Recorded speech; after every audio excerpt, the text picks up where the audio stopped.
Assalamualaikum warahmatullahi wabarakatuh. Perkenalkan saya Dwi Intan Maharani dengan NIM 2112939 dari Prodi PGSD. Baiklah, tujuan saya dalam pembuatan video ini adalah untuk memenuhi tugas pendidikan Pancasila bersama dengan Ibu dosen Monika Tiara SPD MPD yang bertema yaitu implementasi nilai-nilai Pancasila di bidang ekonomi. Implementasi nilai-nilai Pancasila di bidang ekonomi. Yang pertama yaitu perwujudan nilai-nilai Pancasila dalam bidang ekonomi dapat dilihat dalam sistem ekonomi Pancasila. Secara garis besar, sistem ekonomi Pancasila merupakan sistem ekonomi yang berasaskan kekeluargaan dan disusun sebagai bentuk usaha bersama. Sebagai dasar negara, Pancasila dijadikan pedoman dalam kehidupan berbangsa dan bernegara. Oleh sebab itu, sistem ekonomi yang dianut negara Indonesia juga harus dijiwai oleh ideologi Pancasila. Mengutip dari buku Memahami Ekonomi, dalam sistem ekonomi Pancasila, kegiatan ekonomi dilakukan berdasarkan usaha bersama dengan azas kekeluargaan dan kegotong royongan dari, oleh, dan untuk rakyat di bawah pimpinan dan penguasaan pemerintah.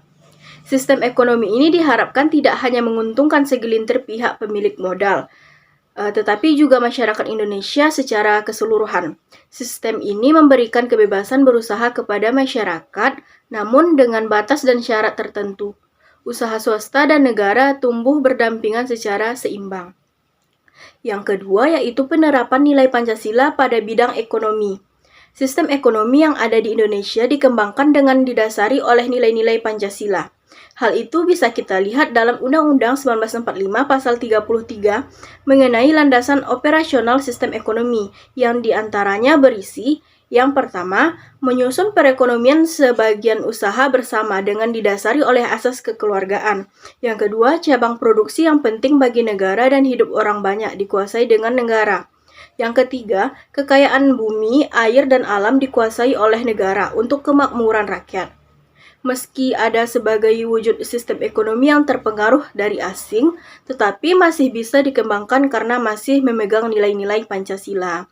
Penerapan itu bisa kita lihat dari adanya bank, mal, supermarket, bursa saham, dan lain sebagainya. Lembaga perekonomian ada yang sebagian terwujud dari pengaruh asing, akan tetapi masih bisa diterima karena memegang nilai-nilai Pancasila.